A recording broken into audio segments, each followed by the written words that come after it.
then we will see how the self pervades through this body and mind. So the question is that we are not body, we saw, we are not mind. What does it mean? There is no time, space, likes, dislikes, all those mental characteristics. No, I don't like this, or I like this. And again, that keeps on changing. What I don't like, start liking, and what I don't I like, I started disliking. So this is, I am not any of that. I am not tied to time and space. Time and space is the a mental function. There is not that the mind is in time and space. No. The time and space are generated by mind, which sees the multiplicity. This is an automatic characteristic of seeing the multiplicity, that we have the feeling of time and space. That when there is just 1 second, there is no space possible. Space means what? You see the two and a gap between the two. Isn't it? Like this young lady, what's your name? Hindu. Hindu, right. So Hindu. And what is the young man sitting by your side? Lalit. Lalit. So Lalit and Hindu, they are different. How do we know? There is some space in between them. Now, where we don't see the space. Now, in Hindu's body, there are so many microbes. They are distinct, but I am not able to see the space between them. So I don't say there, it is all Hindu. It is one bag that I see, Hindu. So it is like that. That it is only the perception of multiplicity. When I see two, then how do I identify that they are two? That is space. One distinct from another. Moreover, this multiplicity being unreal, it keeps on changing. And how do you measure the change? That is called time. If there is no change, there is no time. So, time is a measure of change.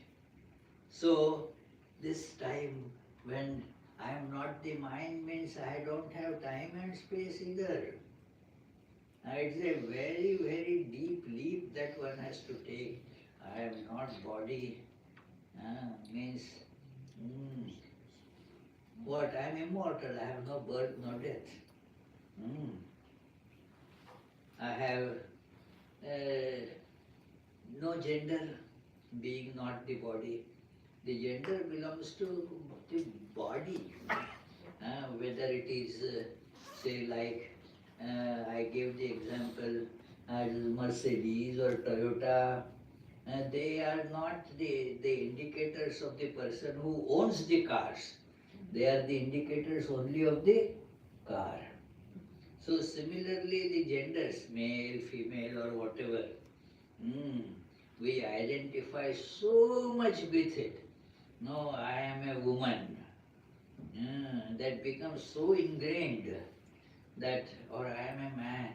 All the thoughts keep on hovering around it.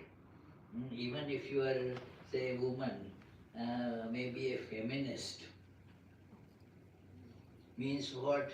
The thoughts constantly, consciously or unconsciously, keep on hovering this gender identity. All these men, they inflict injustice on women. Then what do? You identify. We have one lady like that, very nice devotee, but has this attitude that about being a feminist. And so keeps on telling, see what men advantages they get, what women don't get, there should be something like that, the rights of women, and so. So I sometimes, nowadays, if you see that women are put to disadvantage, why don't you just go and change your gender? So that all those advantages that you think men get, you also get, isn't it? Why worry? Simple thing. Ah, she gets more upset. So, just it all goes on in jest only, fun. Very spiritual lady, very nice devotee. So, but when I am not the body, I am not man or woman or any other gender. And I do not have any progeny, my children or anything. They are not mine. If the body is not mine, automatically that which comes from the body, that also is not mine. I am not the body, I am not those things either. So, this is, we have to have this grounding. Then we will be able to understand the seriousness of the question. This student now therefore is in the urgent need to know who is operating them. This machine, okay, I understand this is machine, body, mind. But who is the operator? I say it is my, but who is that I? And so the question is like that. Kene shitam patati preshitam manaha.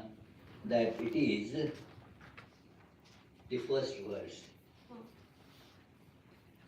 Kena prana prathama praiti yuktah kene shitam vachamimam vadanti shrotram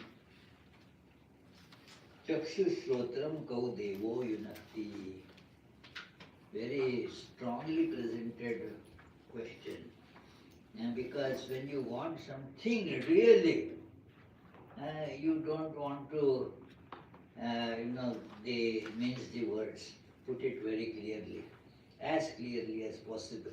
And as you see, when still the person is not able to put it clearly.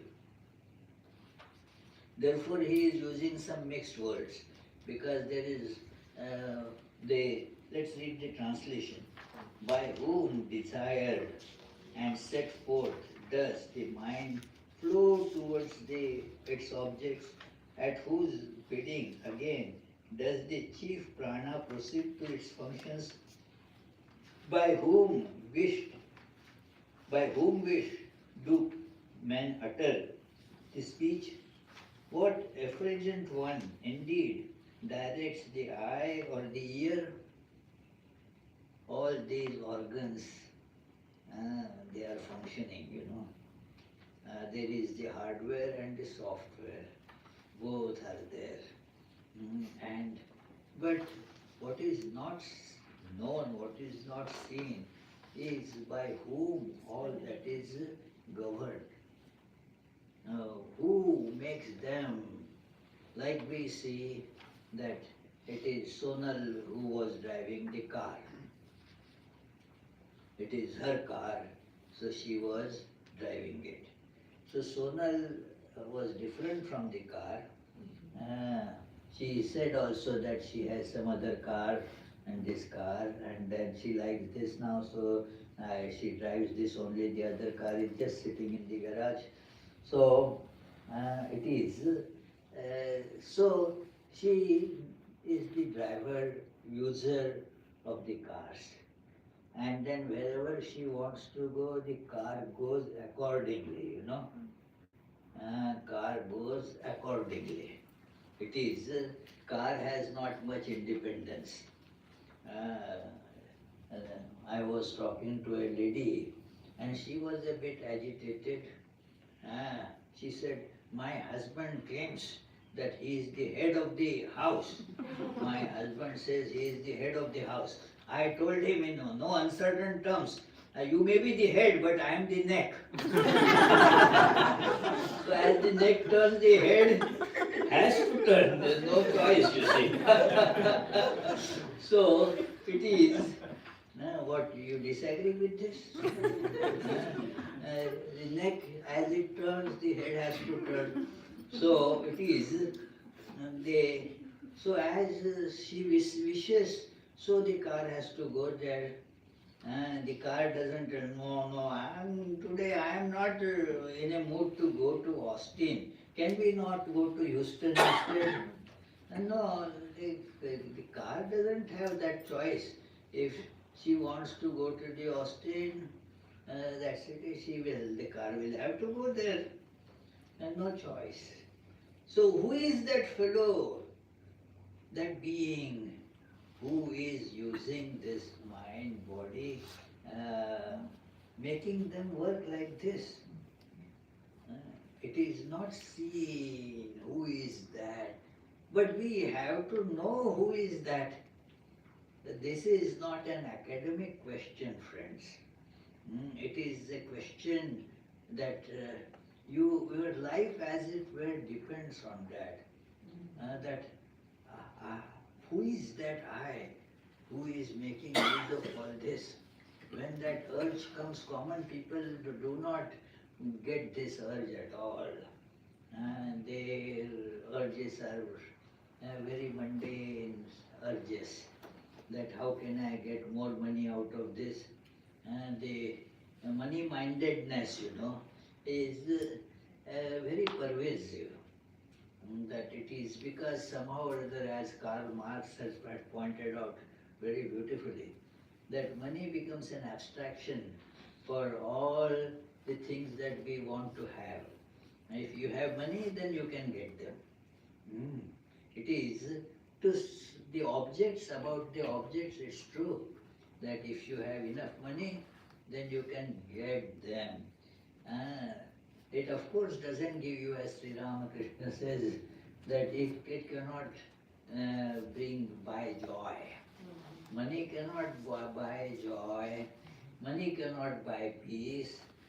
Money cannot buy devotion. What? Do you say that I will order on Amazon.com 10 pounds of devotion? It is not a commodity that can be ordered. It is not, money cannot buy this. So, what money can buy is really trash, It is, that does not give any of the things that we really want. Do we not really want peace and happiness, which money cannot give? But it becomes so, as Karl Marx says, the prime object for striving. Money. It is. All our we call democracy. There is no democracy anywhere. It soon gets petered into dollarcracy. It is. You see, I was amazed to see when I came to USA, the possibility of how are the chances of victory of a candidate depends on how much money he collected, he or she. Yeah. So what it has to do with it, but because this dollarcracy, it is, democracy is a misnomer there. And that is how it happens. The political systems, they are also, because it is human systems, Human beings, they run after money. So politics also has to run after the money. It is. And thus we get misguided in life. It is what I want, just that money I want. And we calculate, spend so much time in calculating how much I saved, how much. Yesterday at Dallas, I was telling a nice story that I had. So one of my friends had told me many years ago that a man boasted to his wife, today, you see, darling, I saved $2. Instead of boarding the bus, I ran after the bus. And the wife was very intelligent. She said, why did you not run after a taxi? You would have saved 25.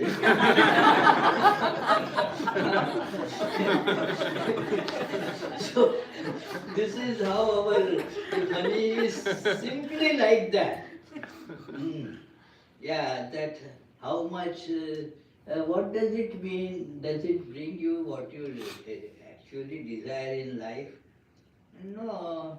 So, how much I made, how much I saved, how much I invested, all this talk is of that type, and that occupies our life.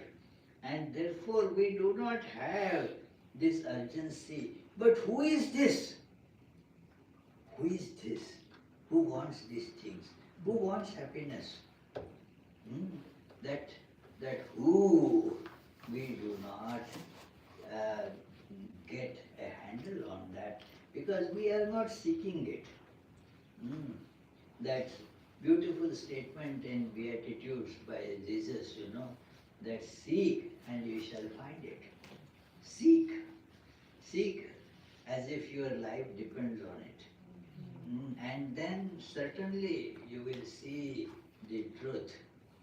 Our condition is that even if God knocks on our door, rings doorbell, we are not likely to open the door. I'm not joking, friend, it is true. Will we open the door for God? Then all the so-called pleasures of ignorance, they will vanish. God will destroy everything. So we therefore will say, no, I am not yet ready. We will say, I am not ready. And there is that story of that priest. He was telling his congregation that, look, that is how if you go to heaven, you are all the time with God. You will be so happy there. I am sure you all want to go to heaven, isn't it? Raise your hands if you want to go to heaven. And he was kind of crestfallen to see that not a single soul was raising the hand. You don't want to go to heaven. Then some member mustered some courage and said, eventually, okay, yes, but now, right now, that is not our primary concern to go to heaven. After you finish your blabbering for 1 hour, and then we will go to Starbucks, and that is my main concern. So our main concerns being mundane, such questions are foreign for us. And that is why the Upanishads become ununderstandable. Intellectually we understand. It is very easy to give discourse on Kenopanishad. Very easy.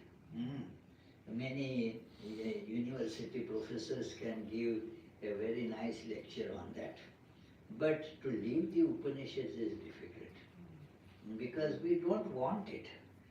It is therefore this essence of the Upanishad would be understood only if we are wanting to get it. That is why in the introduction, at the end, this Swami Sarvananda has mentioned that this is the point to note. He says that it requires deep meditation. And the meaning of it will be understood by what? Deep meditation. Meditation means transcendence, going beyond that the forms, the ideas that otherwise besiege our mind. In meditation we go beyond that.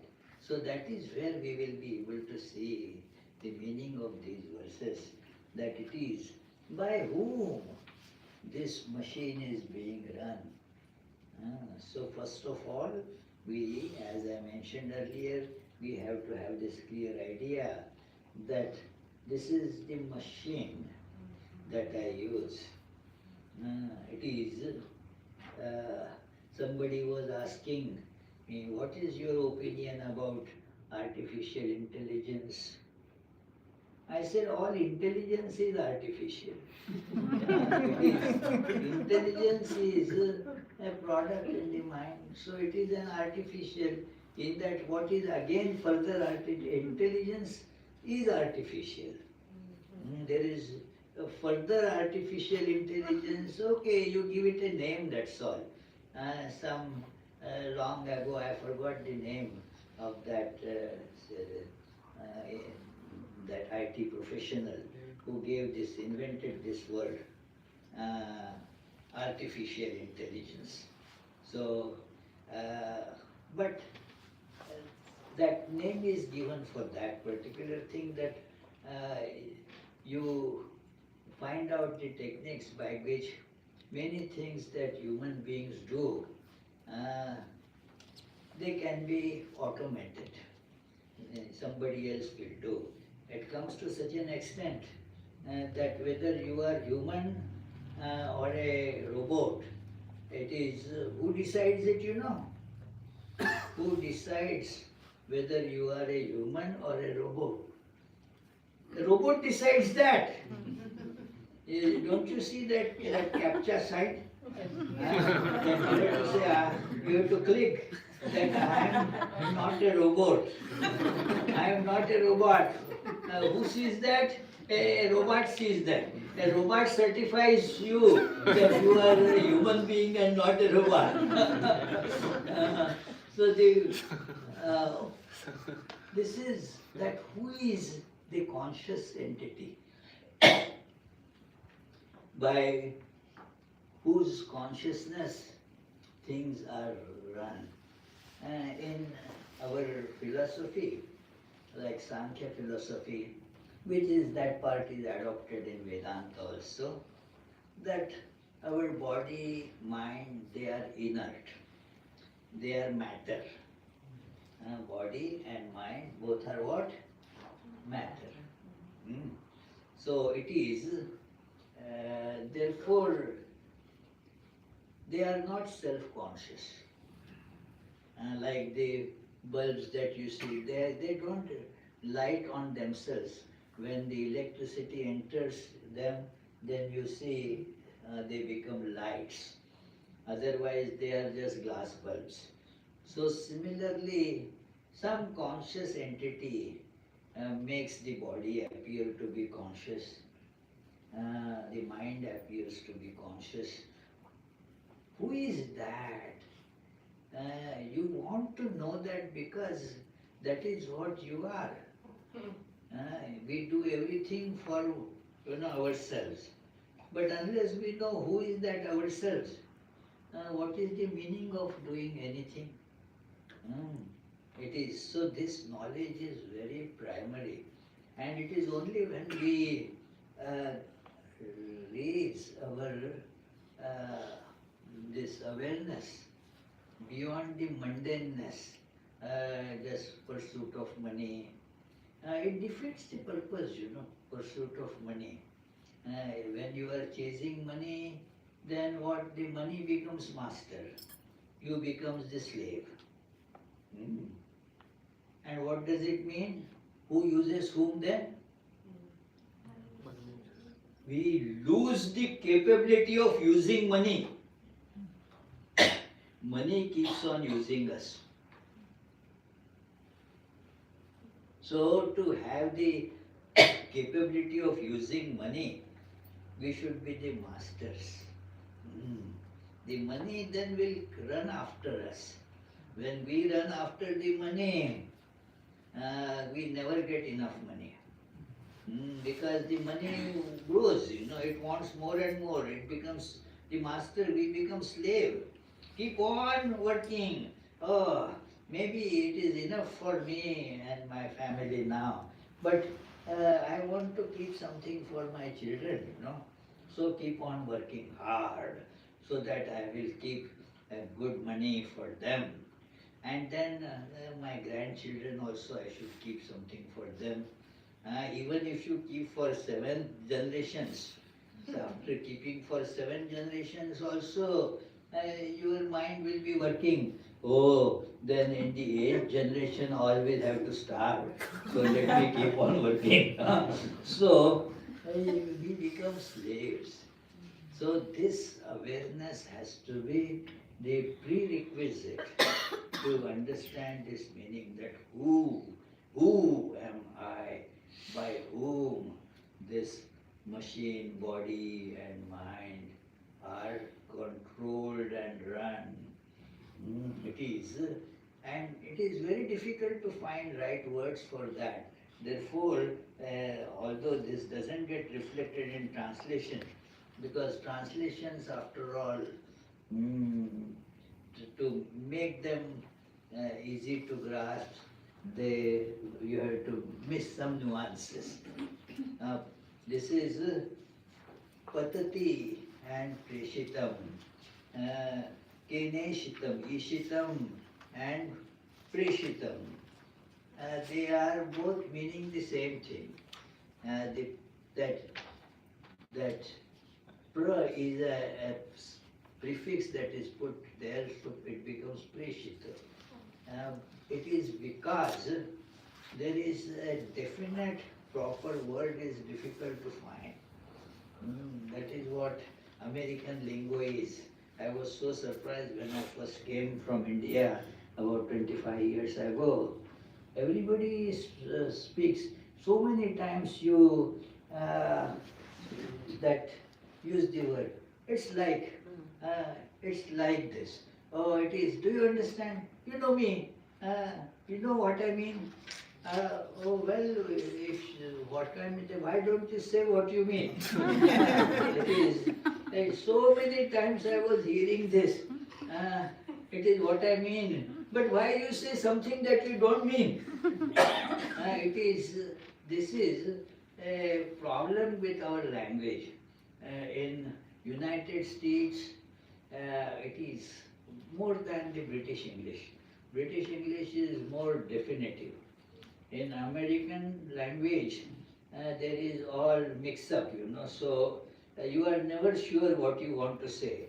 So, kind of, it is, when I came after, I was in our retreat space there, and there was a children's camp going on.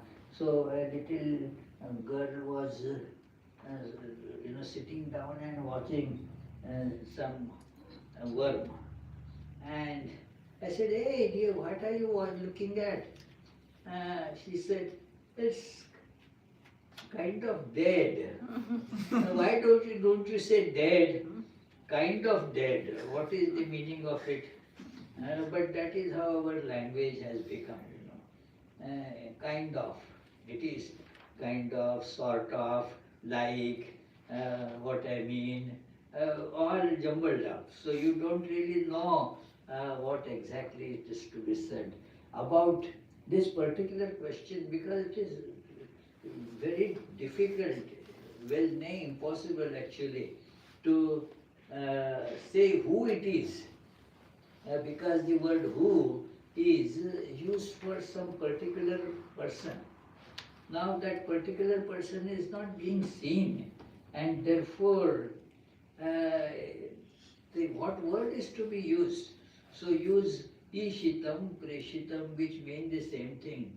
It is used twice. We say that like, it is, you use one word and feel that, well, that is not conveying what you want to say, so you use another similar word to explain that. So this question is presented by the student very powerfully, and then comes the reply, that it is, the reply sounds, very funny, meaningless really, nothing new gets revealed in a way. Shrotrasya shrotram manaso manoyat vacho vacham सौ प्राणस्य प्राणः चक्षुषश्चक्षु अतिमुच्य धीराः प्रेत्यस्माल्लोकादमृता भवन्ति. uh, Let us read the translation, because in general I see in the audience there are not many who have studied Sanskrit at depth. There may be one or two, but others don't understand much Sanskrit. So let us go by the translation. It is the ear of the ear, the mind of the mind. The question was, who operates the ear, who operates the mind? Ear of the ear operates the ear. Is it a answer? Then who operates at the third ear of the ear of the ear? It is the mind of the mind, speech of the speech. He is also the prana of the pranas, the eye of the eye. Knowing thus, now this has not been asked. And the question that was asked was not properly answered. And that which was not asked, at least explicitly, has been answered. What is answered? That knowing thus, the wise, having relinquished all the identification of the self with senses, becomes immortal when departed from this world. Now this was not asked by the questioner. What happens then by this knowledge? Why it is told? Because although it was not asked directly, this was what the student really wanted. Really wanted. You will be reminded of this Swami Vivekananda's question to Sri Ramakrishna. A great question. Sri Ramakrishna was asked, have you seen God? Now Sri Ramakrishna's answer was very unambiguous. That yes, but certain things that they were implied in the questions but were not explicitly asked, he answers those also. Just as I see you, but far more clearly. It is because when we see through our eyes, there is the mediacy of eyes and mind. So filtered by those, I see you. But for when I see God, all this filtration is gone. So therefore, I see God more clearly than I see you. And then the third part of this answer, if you want to see, and if you do what I tell you, you will also be able to see, because that is the main purpose of asking the question to Sri Ramakrishna, that I also want to see. Otherwise, this is not an academic question, that have you seen God?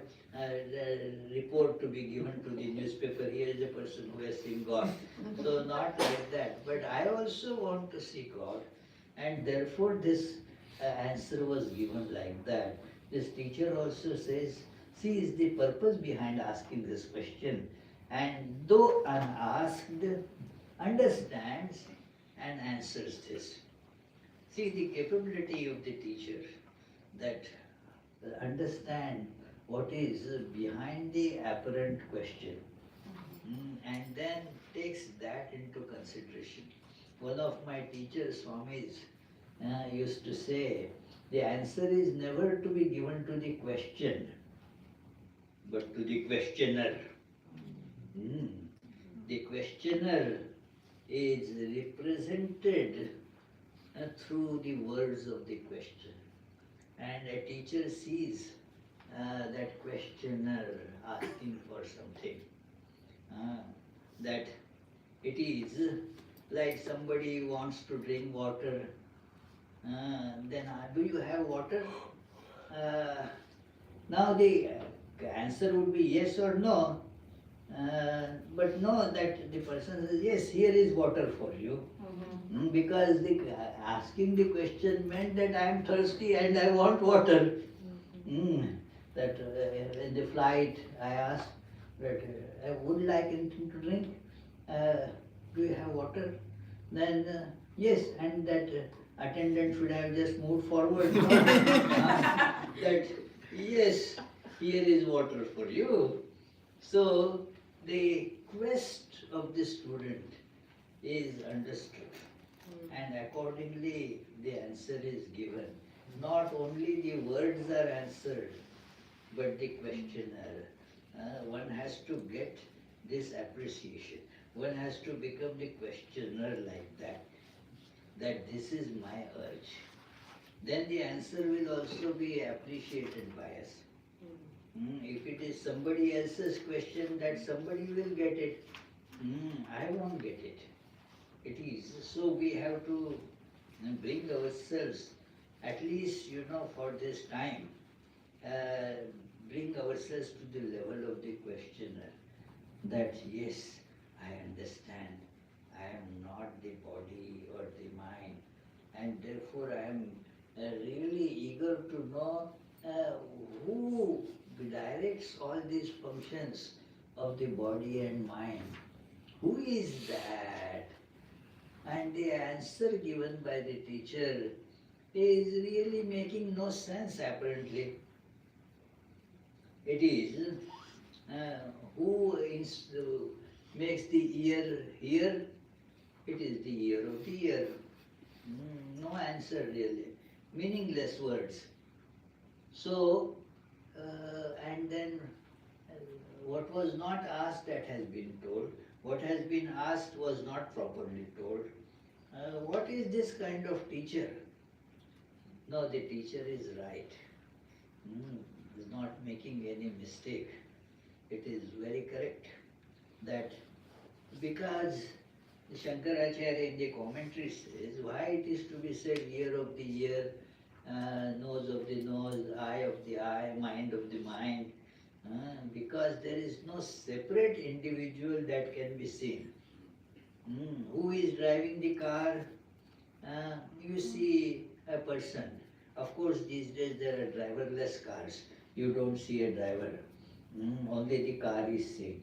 So it is, but it goes where you want to go. You say that, oh, take me here and here and here, so it takes. So, who is that in case of this body and mind machine? We don't see the operator who is operating it. For whose benefit it is, we don't see that. Who is the owner of this machine? Who is the operator? For whom it is being used? That is not distinctly seen. Separate from the ear. Like car is separate, the driver is separate. Car remains, driver comes out of it. So you all came out of the car. So the car is different from you.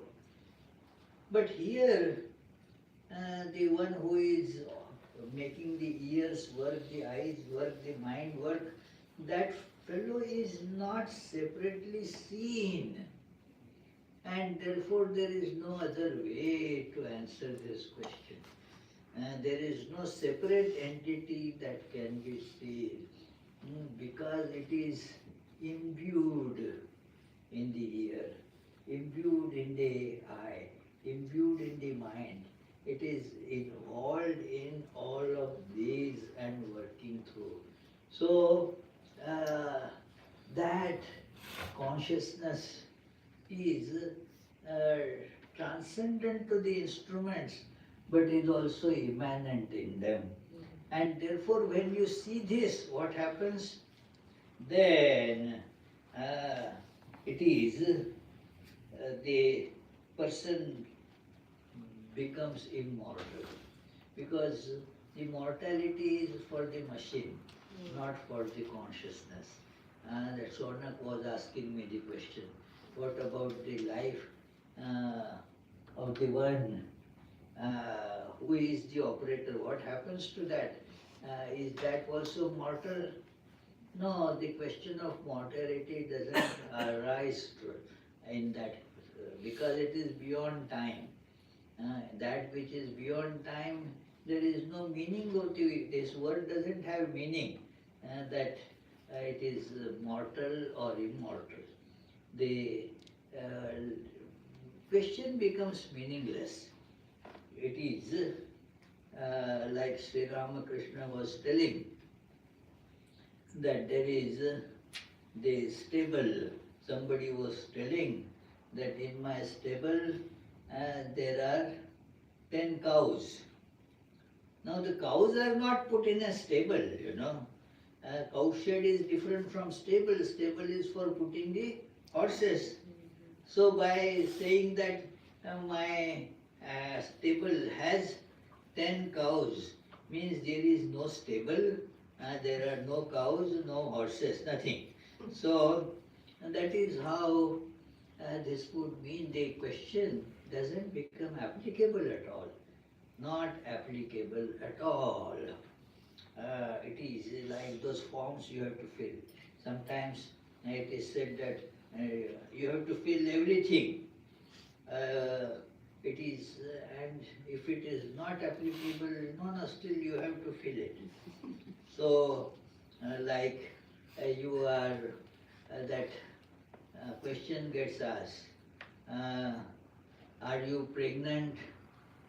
Now a man, is asked what to say. No, it doesn't stop at that. Which month going on? Now, what to answer. So it is because those things do not become applicable.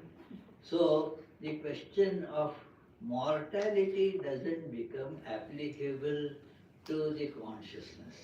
So it is, thus this person becomes immortal, and further it is, when you depart from the body, gives up the body, you don't have to take up another body. It is because your desires are all exhausted. So this is the point that is made here, is that the user is not a separate entity as such. It is embedded in everything. That is why it is difficult to find out. It is like you do not see where is the electricity that is making the lights work. You cannot show it, separately. Here is the electricity. It is embedded in all the instruments that are run on electricity. It goes into that, as it were. So, and then he says why we cannot answer it properly. Why don't you answer it properly? The teacher tells, because of its transcendental nature, that your senses cannot catch it. Na tatra chakshur gacchati, na vak gacchati, na mano, na vidmo, na vijanimo, yathaitat anushishyat, anya devatad viditat atho aviditat adhi, iti shushruma purvesham, ye nastad vyacha chakshire. This is one of the very enigmatic verses in Vedanta, whole Vedanta. This verse is very enigmatic, very difficult to grasp. Let's read the translation. There goes neither the eye, nor speech, nor mind. We know it not, nor do we see how to teach one about it. Different it is from all that are known, and beyond the unknown as well. Thus we have heard from the ancient seers who explained it to us. The teacher who is being asked this question says that what I heard from my teacher, I can tell you only up to that. My teachers did not tell us this, that whether there is a different being who uh, inspires the ear to hear, eyes to see, the mind to function. No. And therefore that being uh, cannot come into the uh, purview of your visual or mental perception at all. So you cannot see that. It is basically it is beyond that. It is beyond mind, beyond all the senses, and therefore it cannot be shown separately. Now, when being shown separately means it has to be accessible by the senses and the mind. If not, then how can you show it separate? It cannot be shown. Just try to think about it, friend. This requires pretty deep thinking. This whole understanding of this Upanishad is very deep thinking or meditation that it is needed for this. So, it cannot be seen by the eye. So how can we tell you who is that? And even those who taught us did not say this to us. So it is, this is a very famous statement, it is that, so it is abhiditat adhi, it is superior to that which is known, and different from that which is known, distinct from that which is known. It is different, it is from all that are known, and it is beyond the unknown as well.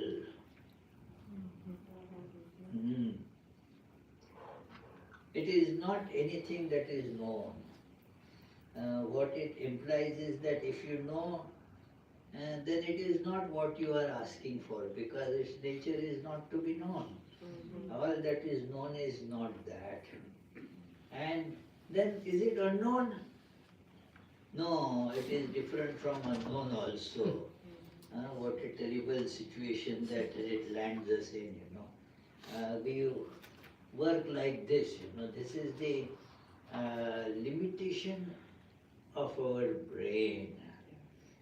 It functions like that.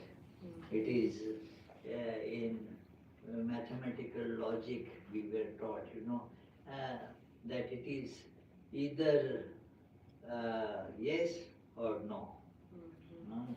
It is that true or false. You have only these two options given.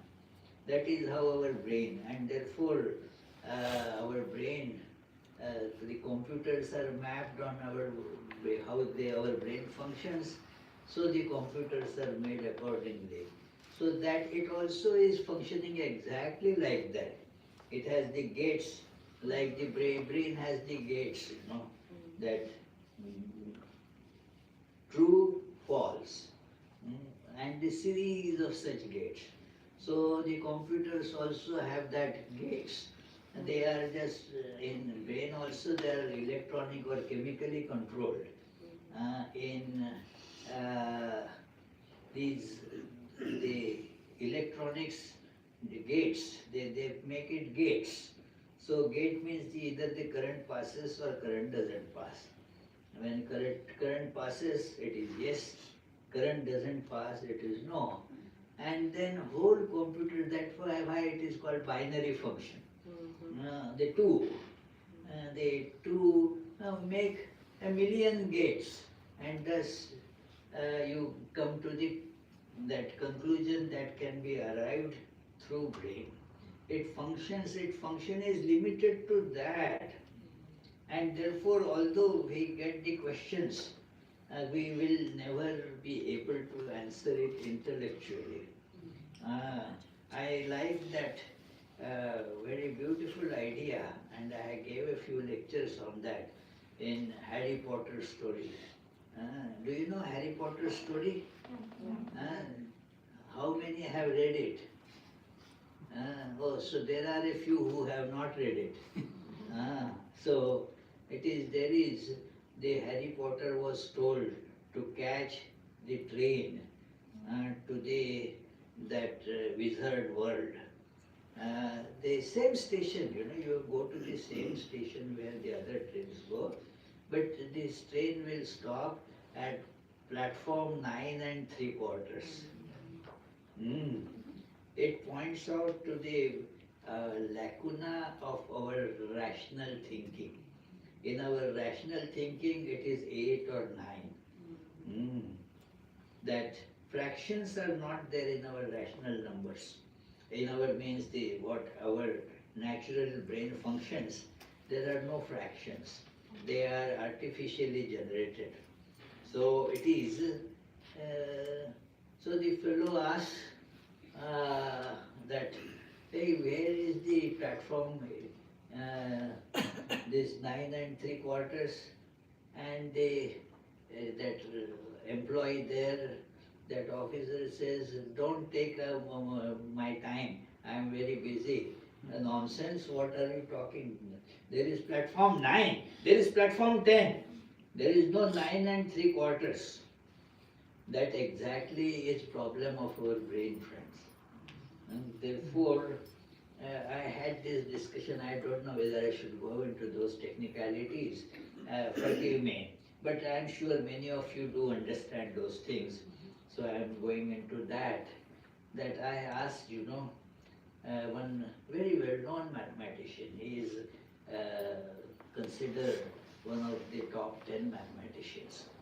So I asked him, can you construct a set with fractional cardinalities? And the cardinal number of a set means how many objects are in this set. So they are whole numbers or infinite. I mean, you cannot count them. So, but fractional cardinality, that made him keep on thinking, no, we don't have such a thing. In the whole idea of set theory, there is no fractional cardinality. It is, we may be able to construct. I said, okay, come on, construct and tell me. So after he had come to Providence to, for some work. So then he went back to Toronto. He is professor at Toronto, maybe now retired. So he sent me how to do the fractional cardinality. And he said that the division of the two sets, that with a cardinality of say 3 and cardinality of 5, divide the division of the two sets will have the cardinality 3 by 5. And after he sent me the email, no, sorry, this won't work. This has the contradiction involved. You cannot do like that, because it is the problem in our brain, friends. Our brain cannot recognize it. Our brain recognizes only whole numbers. And then from those whole numbers, we, in a secondary way, we construct the fractions and so forth. So, therefore, platform number 9 and 3/4 is a funny thing for us. They quite naturally, nobody will understand this idea, and therefore the train that goes there to the wizard world, and not to the what is used there, that word Mughal world. So it is, yeah. So this is where our intellect fails, the art functions. You feel it, although your brain cannot specify it. So the art is, therefore it comes to the rescue. Poetry, the visual arts, the music, and so forth. So this is even beyond that.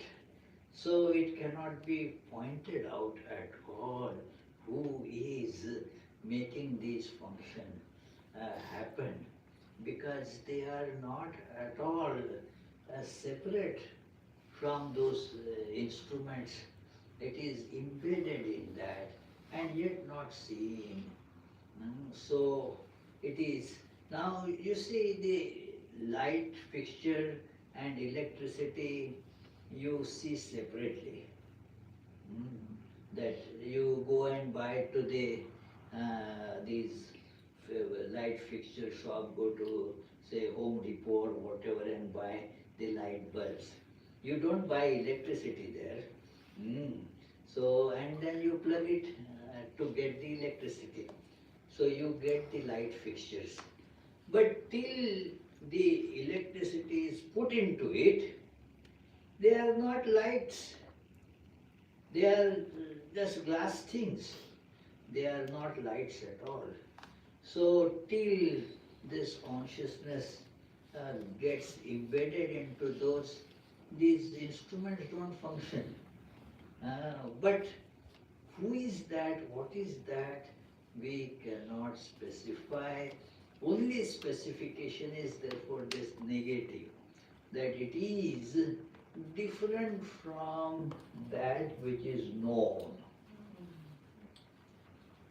So one can, see, therefore one should determine this conclusion, therefore, that whatever is known is not that. Thus you cannot know God. You can become God, but you cannot know God. So it is not separate from you. So you cannot know. Then is it unknown? No, it is not unknown also. Swami Vivekananda says that this Atman, this self, is more than known. It is not unknown at all. Like he gives the example that when you say you know the chair, isn't it that first you know you and through that knowledge you are knowing the chair? I know the chair. So I is known primarily first. I am. And that knows the chair.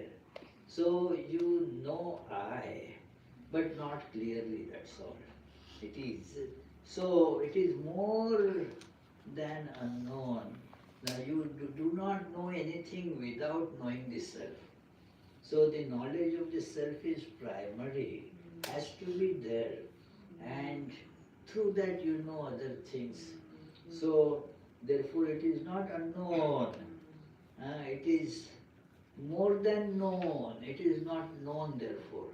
It is, so for the academicians and scholars, this becomes very confusing.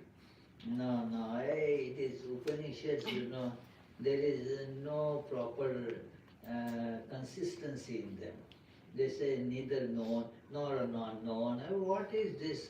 Tell specific, So this, how can you tell anything specific about that which cannot be told specifically? So it is like that. We shall take up the next verse that it is.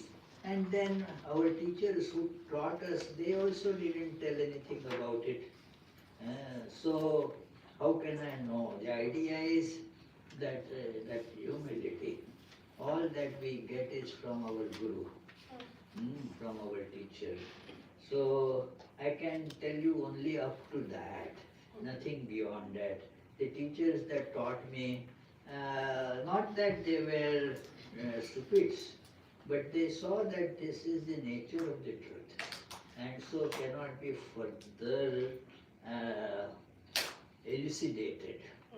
So this is how it is.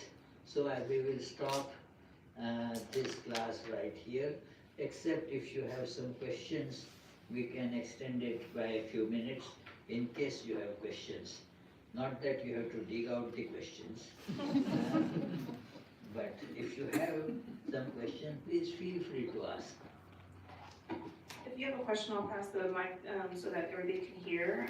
And I would just ask that we would limit to one question, and then if there's no further questions, then you could ask your second question. So does anyone have a question to ask? They, nobody has, they all understood everything. So therefore they don't have any question. Yeah, no. So what is the role of sadhana chatushtai in a good student or ideal student to Yes. learn Upanishads? It is, I told the essential aspect of that sadhana chatushtaya. That is an essential precondition, prerequisite for the study of Upanishads or Vedanta.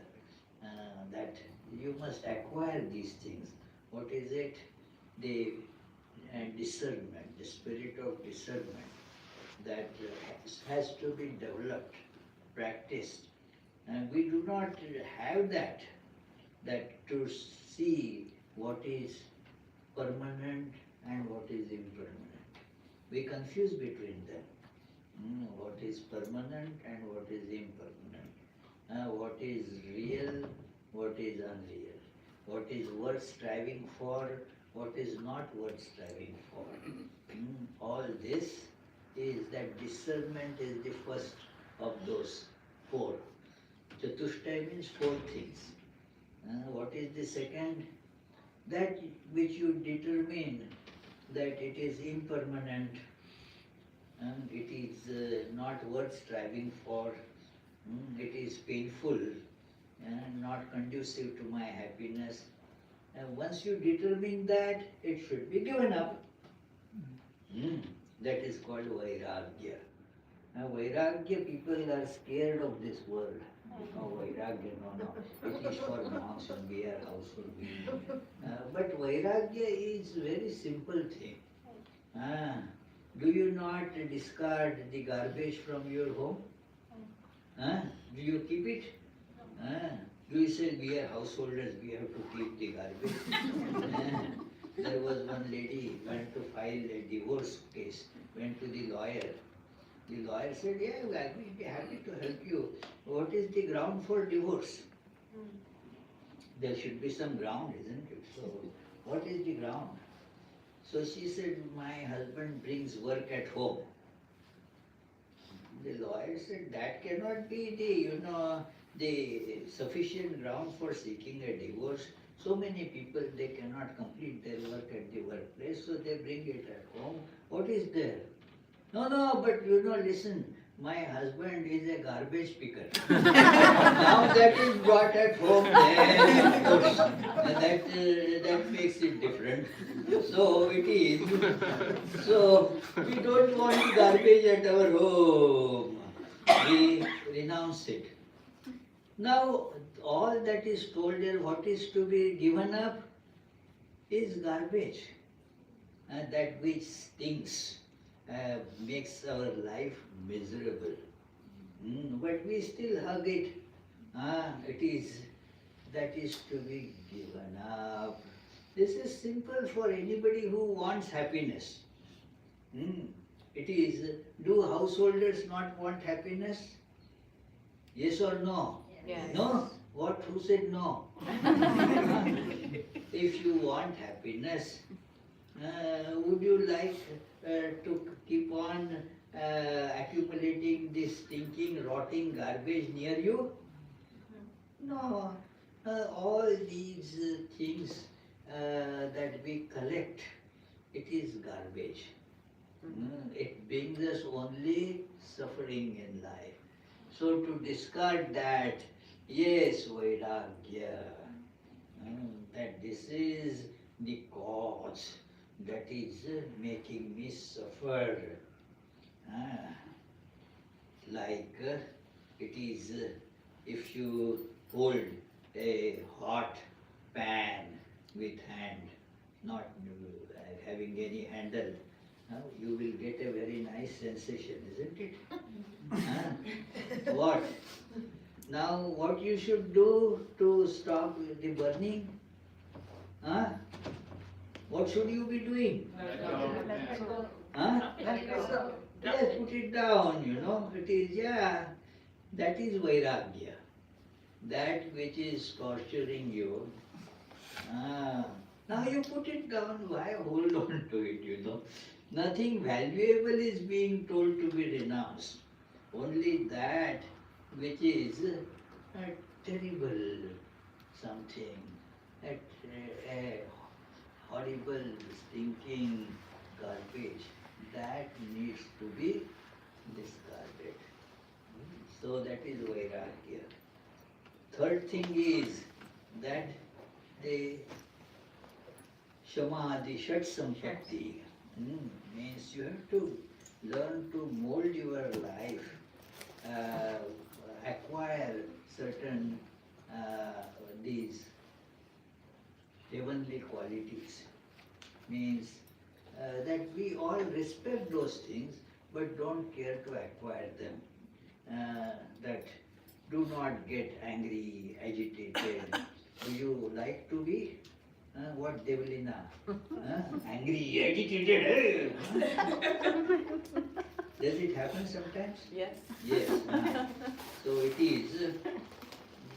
So what these 6 types of the spiritual wealth is mentioned is Shama, Dhamma, Uparati, Titiksha, Shraddha, Samadhan. So, and they are to be acquired in life. It takes time because we have time and efforts. So, that anger, and does it not hurt us? Nobody likes to become angry, but one becomes angry. And then one not only goes to give up the anger, starts calling it the right anger, righteous anger. I was wondering what is righteous anger and what is unrighteous anger. And I found only one answer. My anger is righteous, others' anger is unrighteous. So it is. Yeah. So it is. Yeah, it is. There is. It hurts, so we have to overcome that. That is all. That is 6. And then the last and in a way most important thing is mumuksha. The desire, intense desire to be free. So that is the sadhana chatushtaya. Any other question? Yes, dear, come on.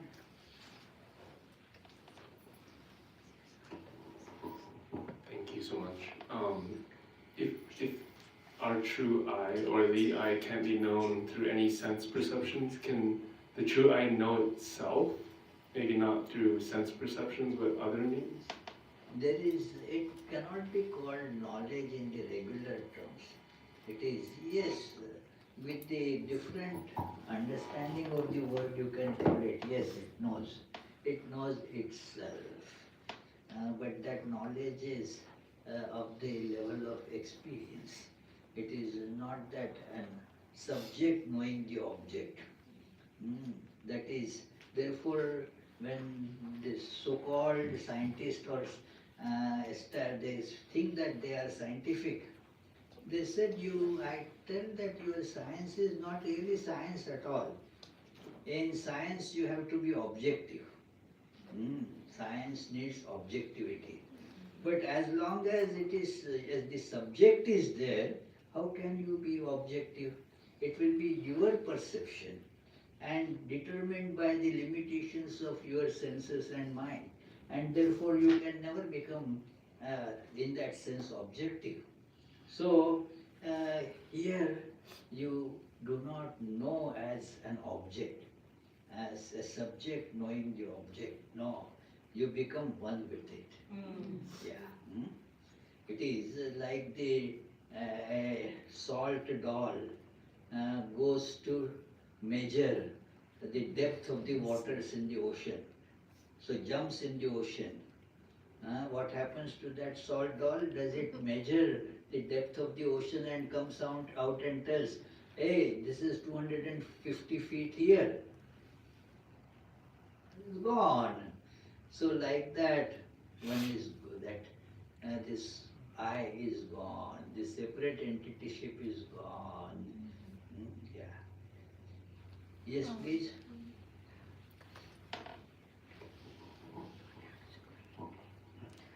So Swamiji, a question about karma and free will.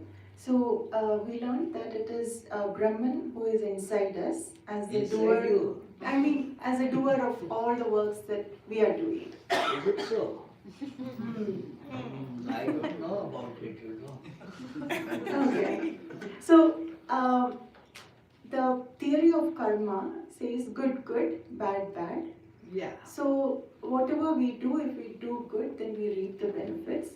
But if it is like, what control or freedom do we have to choose our actions towards and drive it towards good? If, as Swami Vivekananda says, all our, whatever we do, whatever we think, it is all already controlled by a force bigger than us. Exactly. But you know that, the one who knows that I do, that person does, and that gets the results. It is that there is this beautiful example of that one man maintaining very nice garden. Sri Ramakrishna told this story about exactly answering your question. That he took tremendous interest and had good knowledge of planting the nice trees, used to take a lot of care of those trees. But now, as it happened one day, a cow broke in and started destroying all the plants, ate many of them, and anger welled up, righteous anger. And then he lifted a big staff and hit the cow so hard the cow died there. Now, being a Hindu, he thought that, oh my goodness, this is a big sin to kill a cow. Now the sin will come to me. But he started reasoning out. That is how we cheat ourselves. That no, it is hand that I didn't hit it. It is hand that hit the cow. And the presiding deity of the hand is Indra. So, say, oh sin, you go to Indra. Now this Indra, when the sin goes to Indra, Indra said, oh, let me test it, and then if the test is successful, then I don't have to take it. So come with me. So the sin, and the Indra changed his attire, the form, and went to that garden.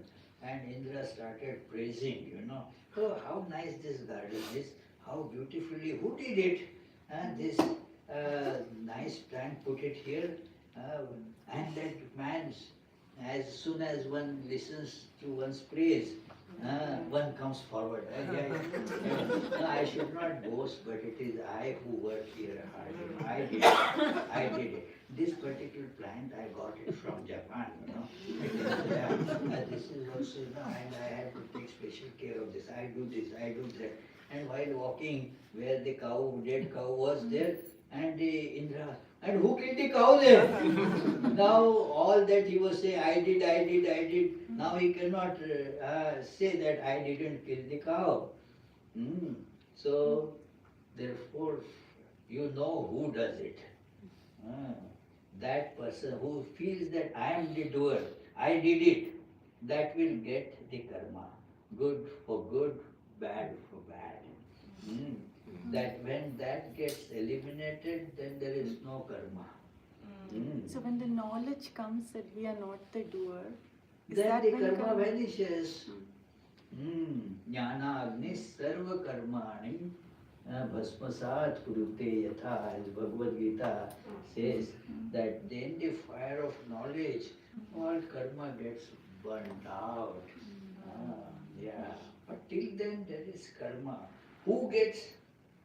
Don't worry about it. You always say I, that means you know it, isn't it? In Bhagavad Gita there is a very nice passage in Shankara's commentary, that the questioner is asking, like you know, very intelligently. So, Who has the Maya? Who is under the spell of Maya? Shankaracharya says, well, who is in the spell of Maya? The one who has. Why do you want to know about it? No, I want to know specifically who has this Maya. We need to know so that we can get rid of it. And then this person says that, okay, yeah, it is, one must get rid of it, but let that, Shankaracharya says, the person who has it, let that person worry about it. Why you are worried? Then he said, no, I myself have Maya. Then why are you asking me? It is like that, you know. It is something that we always keep on saying. We are eye specialists. I did this, I am like this, I am like that, I am like that, I am like that. I did. We always say good things about us, you know. It is that it is. Here people say, I am good. When you say, would you like a cup of coffee? No, I am good. But this is was a new expression for me when I came from India. I am good. Oh, everybody is praising oneself, you know. Let somebody else say that about me. That I am good. You yourself proclaiming that you are good. What is this? So, it took me a while to understand what is meant is that the coffee is not welcome by me right now. So it is one that we were having this discussion in jest. One Swami was telling that, see, I straightened all that out. I did this. Then there was this law case. I managed it, very difficult. Then this construction I managed. I am so good. So one of the Swami says, Maharaj, if somebody else says these things about you, then it makes sense, you know. Isn't it better that somebody else should be saying these things about you? And he looked at it and said, am I Vivekananda that somebody else is going to say about me? I have to say myself. So you know who that is, isn't it? Who asked this question?